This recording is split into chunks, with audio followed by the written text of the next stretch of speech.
नमस्कार, मैं हूं मोबिना महक और आप देख रहे हैं यूपी न्यूज 24 चैनल पर। इस वक्त की खबर मुरादाबाद से। प्रदेश अध्यक्ष भूपेंद्र चौधरी का अखिलेश यादव और डिंपल यादव पर जुबानी हमला। मुरादाबाद में भाजपा प्रदेश अध्यक्ष चौधरी भूपेंद्र सिंह ने सपा प्रमुख अखिलेश यादव पर हमला बोलते हुए कहा कि अब वो लोकतांत्रिक संस्थाओं को कमजोर करने का प्रयास कर रहे हैं। वो निश्चित रूप से जनादेश का अपमान कर रहे हैं। आपने देखा होगा, लोकतंत्र को सबसे ज्यादा कमजोर करने का काम किया है वो समाजवादी और कांग्रेस ने किया है। इमरजेंसी किसने लगाई सबको पता है। मीसा में पूरा देश किसने बंद कर दिया। और आप देखो, कन्नौज में सपा ने 2012 में डिंपल यादव को निर्विरोध चुनाव जितवाया, किसी को नामांकन तक नहीं करने दिया। पिछले चुनाव से लोगों का विश्वास मोदी जी और योगी जी की नीतियों में हुआ है, उससे ये बौखलाकर इस प्रकार से संवैधानिक संस्थाओं को अपमानित करने का काम कर रहे हैं। जब परिणाम इनके अनुकूल आएंगे तो ये कुछ नहीं कहेंगे। इस तरह से लोकतंत्र में जनादेश का अपमान करना विपक्ष का जो चरित्र बन गया है, ये लोकतंत्र के हित में नहीं है। सोशल मीडिया पर राहुल गांधी को भावी प्रधानमंत्री लिखकर फोटो ट्रेंड होने पर बोले, अब सपने देखने का अधिकार सबको है। ये तो जनता का निर्णय करना है कि देश की बागडोर सौंपनी है, किसी क्षेत्र की सौंपनी है। लेकिन ये लोग हताश और निराश हैं। जिस प्रकार से भाजपा और मोदी जी की लोकप्रियता बढ़ी है, उसके आधार पर कह सकता हूं फिलहाल इनकी कोई संभावना नहीं है। केवल सपने देखने हैं, वो अधिकार सबको है। वहीं राहुल गांधी द्वारा लगातार चुनाव आयोग के अधिकारियों को धमकाने वाले बयान पर बोले, अब ये देश के लोगों को तय करना है कि हमें फेयर मतदाता सूची चाहिए या हमें बांग्लादेशी रोहिंग्या लोगों के नाम, या जिस प्रकार से पूर्व में मतदाता सूचियों में गड़बड़ी हुई है उसके अनुसार मतदान करना है। देश में फेयर चुनाव हो, इसके लिए चुनाव आयोग प्रयास कर रहा है। जिस तरह से सपा और कांग्रेस का चरित्र है, ये लोग अपनी पराजय सुनिश्चित मान करके इस प्रकार से अब गुंडागर्दी पर उतर आए हैं। अब लोगों को धमकाने और अपमानित करने का काम कर रहे हैं। संवैधानिक संस्थाओं को वो लक्षित करके अनावश्यक आरोप और प्रत्यारोप कर रहे हैं। वो निश्चित रूप से जनादेश का एक अपमान कर रहे हैं। जनता के मत का अपमान करने का काम विपक्ष कर रहा है। आपने देखा होगा कि सबसे ज्यादा लोकतंत्र की को अगर किसी ने कमजोर करने का काम किया तो समाजवादी पार्टी ने और कांग्रेस पार्टी ने किया। इमरजेंसी किसने लगाई? मीसा में पूरे देश को किसने बंद कर दिया? और आप देखेंगे कि किस प्रकार से कन्नौज में समाजवादी पार्टी ने 2012 में श्रीमती डिंपल यादव को निर्विरोध चुनाव जिताया, किसी को नामांकन तक नहीं करने दिया।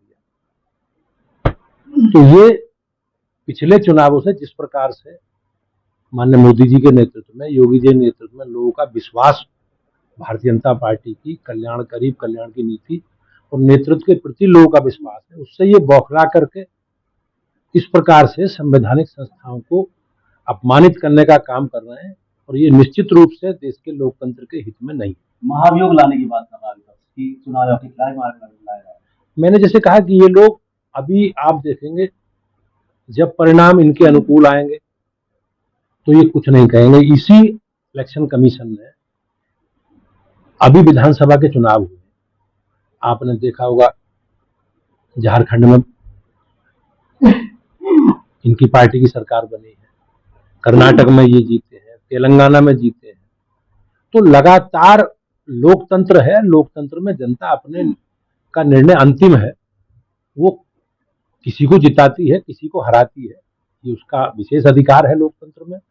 और इस प्रकार से लोकतंत्र में जनादेश का अपमान करना, ये विपक्ष का जो चरित्र बन गया है, ये निश्चित रूप से मैंने जैसे कहा लोकतंत्र के हित में नहीं। अच्छा, एक फोटो ट्रेंड कर रहा है सुबह से, राहुल गांधी को पीवी कुर्सी बैठाए दिखाया जा रहा है। भारी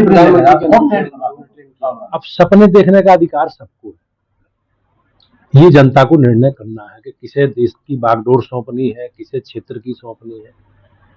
लेकिन ये लोग हताश हैं और निराश हैं। जिस प्रकार से भारतीय जनता पार्टी की, मोदी जी की लोकप्रियता बढ़ी है, उसके आधार पर मैं निश्चित रूप से कह सकता हूं कि फिलहाल इनकी कोई संभावना नहीं है।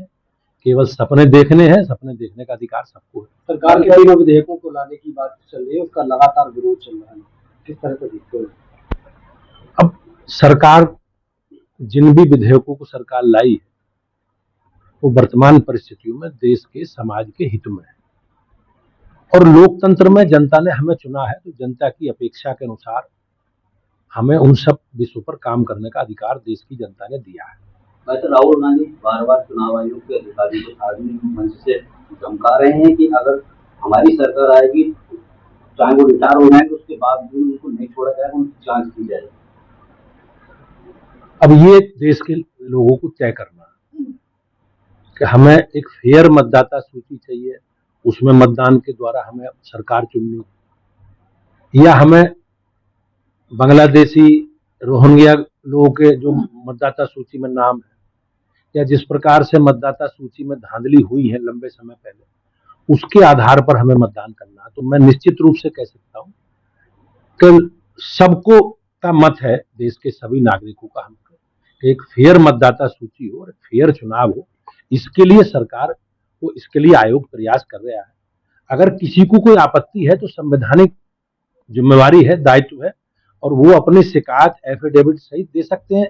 उन विषयों के बारे में आयोग की राय आपने हमने सबने देखी है, लेकिन ये लोग संवैधानिक व्यवस्थाओं में नहीं चलेंगे। सुप्रीम कोर्ट भी है हमारे यहाँ, देश में न्यायपालिका स्वतंत्र है और न्यायपालिका में सबकी आस्था है, सबका विश्वास है। माननीय न्यायालय का जो निर्णय होगा अंतिम, उसको सब मानेंगे। कुछ इसी तरीके का अखिलेश यादव निश्चित रूप से ये इनका जो चरित्र है, जो इनका स्वभाव है समाजवादी पार्टी का और कांग्रेस पार्टी का, ये लोग अपनी पराजय सुनिश्चित मान करके इस प्रकार से अब गुंडागर्दी पर उतर आए और लोगों को धमकाने का और अपमानित करने का काम कर रहे हैं। भाई साहब, कुशीनगर में जो छांगुर मामले में रेप में सफल नेता का मामला नाम सामने आया, किस तरह से? तो जो भी दोषी जिन्होंने अनैतिक काम किए हैं और अनैतिक कामों में जिनकी संलिप्तता पाई जाएगी, सरकार बगैर किसी भेदभाव के उनके खिलाफ विधि सम्मत कठोर कार्रवाई करेगी। हमारी सरकार में अपराधी है।